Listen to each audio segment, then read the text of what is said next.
What's up, everybody? Welcome back. My name is D, and together we are Guiding Delight. Man, how's it been? Hope you guys are all well. If you're new to the channel, welcome. Don't forget to hit that like button, that subscribe button, Help me get back in the algorithms of things because apparently you don't do a couple videos and they restrict your content anyways. You just kind of disappear. Guys, it's been almost a year. Well, has been almost a year. It has been a year. It's been 2 years since we started the YouTube channel, right? I was really passionate about it when we first started.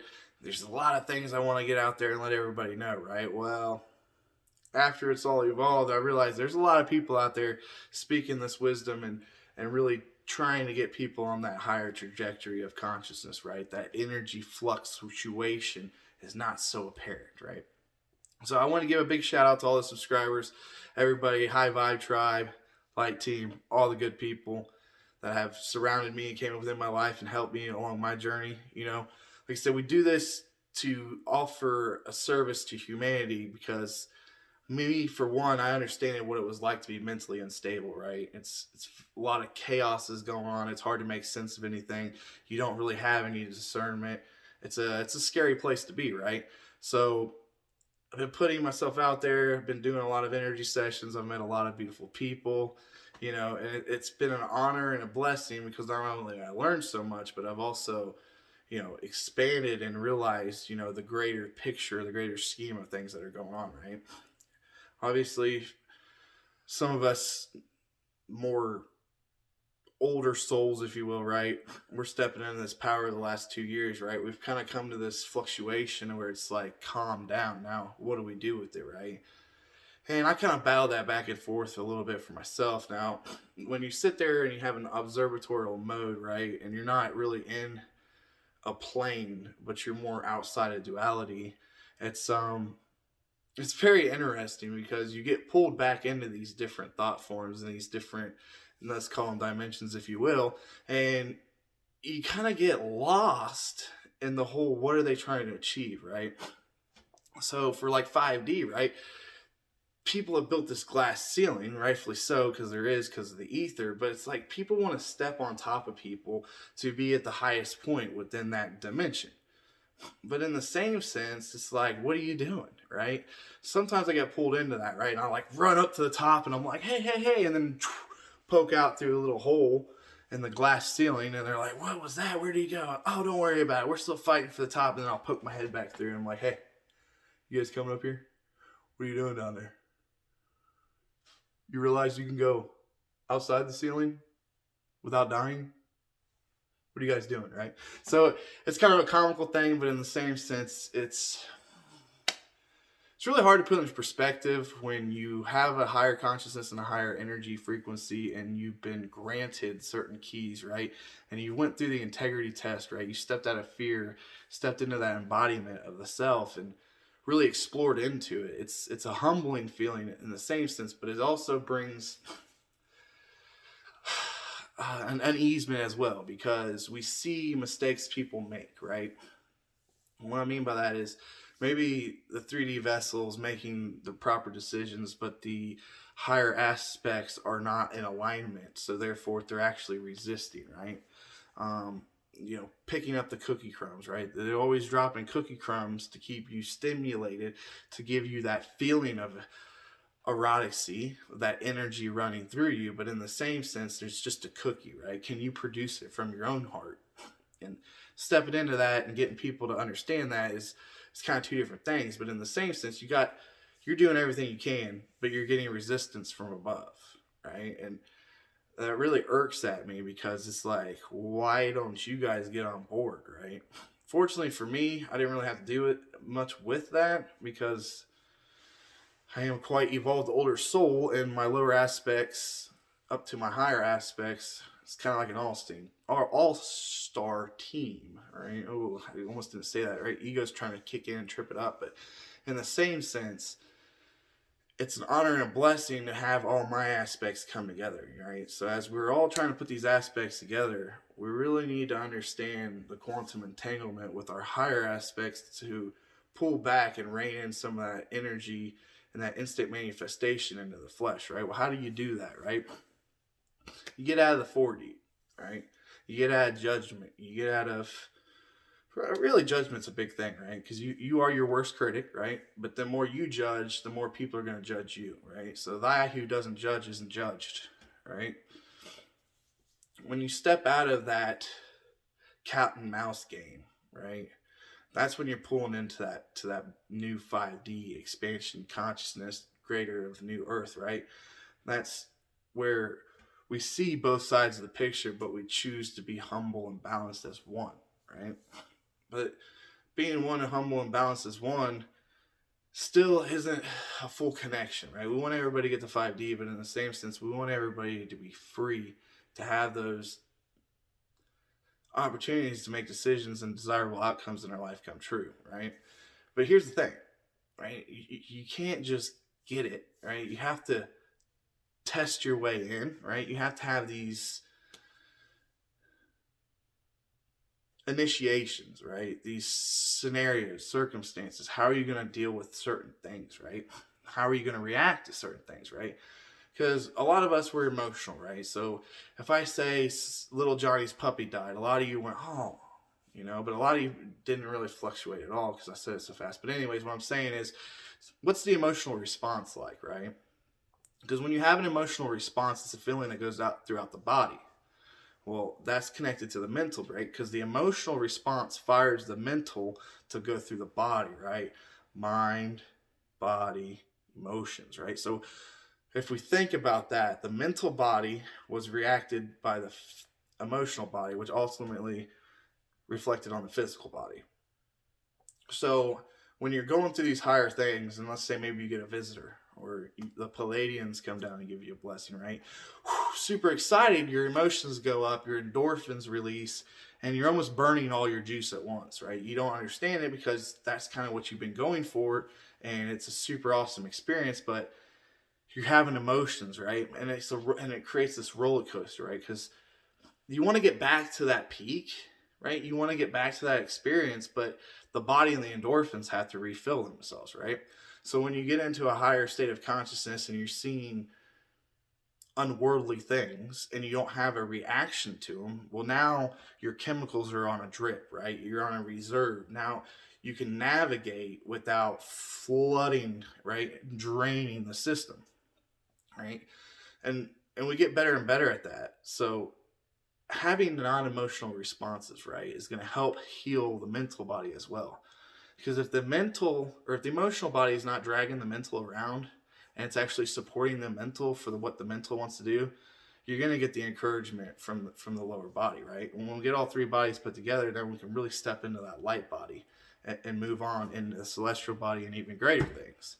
But it all comes back to the integrity test and the emotions, right? Like, we want this in your manifestation, right, and all these things, but we can't keep our thoughts clear, right? Our emotions are unwieldy, uneasy, right?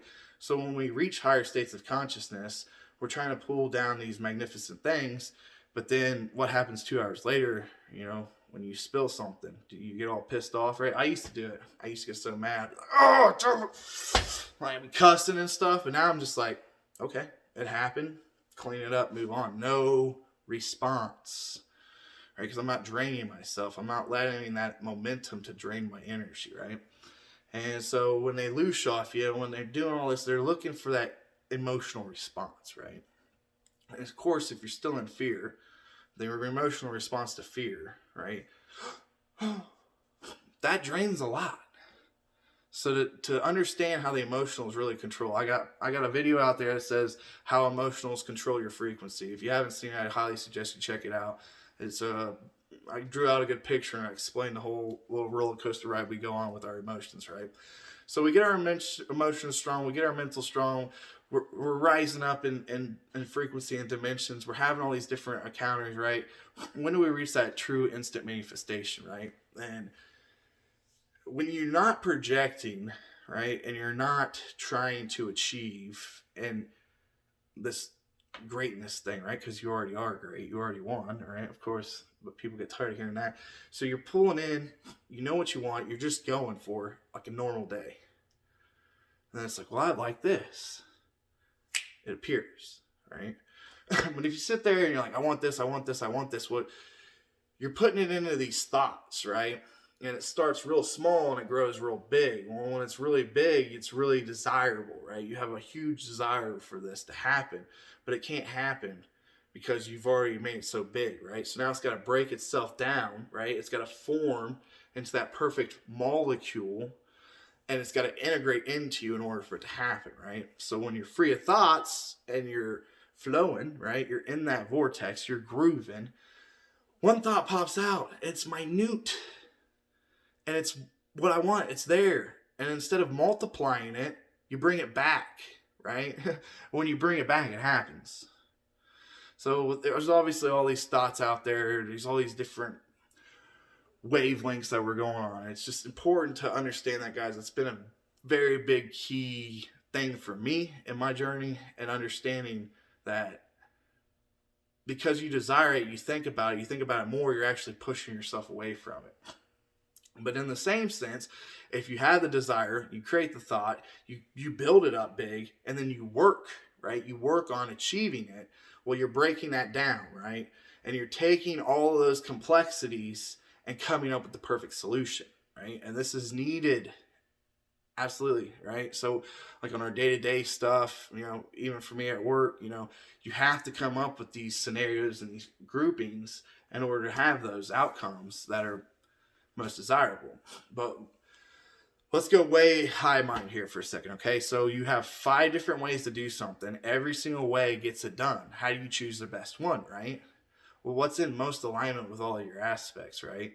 See what this one wants, see what that one wants, and then maybe even have a little group discussion within your family or your not close friend group, right? And build all these different things so you can have all these scenarios and you can collapse it into that perfect scenario for that outcome. But in the same sense as always, you got to let go of the expectations, right? Expectations are killer. As soon as you have one and you don't get it, frustration, right? We've talked about that many times. But really, guys, just want to come on here and say thank you. It's been 2 years, I got to meet some amazing people. We've been through a lot of different things collectively as well, right? Which kind of shook me as well. Last year, I feel like I lost a lot of momentum, right? I gained a lot of weight. I just really was lost, right, in the distraction. And like I tell people before, you can't get distracted. And I see myself did it again. So as I'm rising back up, as I'm coming through it, I'm trying to tell you, don't get stuck in the illusion of the distraction. Don't let that hold you back, right? Because if you can look at beyond it, right, and realize you are on heaven and you begin to shine and everything you come around turns to gold, right? It's a beautiful experience, and it's something that everybody needs to understand, right? That power of the Lord, right? The power of the source coming through you. That source is untouchable. And it's a beautiful thing once you kiss and touch it and allow it to be part of you, right? And even though it's there, even though it's going to be a part of you, at times you might not feel it, but you have to have the awareness and the faith and the trust that it's always there, because it is, and it will always empower you, right? So it brings up another little topic I wanted to talk about. So when we raise our frequency, right? Let's think about this, right? Okay, we're kind of lower vibe frequency, right? Let's say down in the hundreds, and we're trying to move to 200, right? And some of these crystals are helping, these daily practices, breathing, yoga, great. Everything's bringing us up, right? And then we hit that Moldavite ready, right? We're ready for a piece of Moldavite, right? And just that feeling that it gets when you're like, oh, that Moldavite's coming. You get it in the mail and you pick it up and you hold it and everything's just ringing, right? It's like, yes, I can feel the frequency rising within me because of this stone, right? But then you get to the point where it's like, well, I'm wearing Moldavite all the time and I don't feel it, right? And then you do other things, guided meditations, really pulling in and anchoring in light through code sources, light codes, right? And you're raising that vibration so high and vibrant, you can feel it again, right? And you get in the feelings and everything. It's like, great, my frequency's rising, right? But then you get to that point, and like I said, it's all about controlling the endorphins and not letting the floods go, right? And you're not emotional. But then when you get to those points and like, I'm at a super high frequency level right now. I know I am, but I'm not really feeling it. Right, so I'm trusting, I know I'm there. But what I'm trying to say is, as you raise your frequency, you raise your baseline, right? Your baseline is your everyday, right? So your baseline has went up over time, but you know, as you reach up here, you don't feel much change from the base, right? But think about when the baseline was way down here, when you were in fear and you were, you know, scared and being a coward and not really coming into your courage, right? There's a big fluctuation, right? So it's super huge feelings within the frequency. But when you ground things, right, when you embody them, you raise your frequency. And let's say you just sit around at an 800 all day long, and you know, to old self 2 years ago, that was a 200. But now you're at an 800, right? So what I'm saying is you're vibrating at a faster frequency, a higher energy, a better wavelength, right? But in the same sense, it feels normal because you're embodying it, right? You're becoming that essence. The more and more you do this, the more and more vibrant and the more beautiful it gets. Obviously, if you always raise your consciousness, do your guided meditations, follow your guides and follow your inner self, right? As you do that, you're always going to have great experiences and you're going to be able to see, feel, be, just expand, right? So we got a lot of good things coming on the video. Just wanted to unpack a little bit, say thank you guys for everything you've done, and we'll hit you up soon. Till next time, guys. Peace.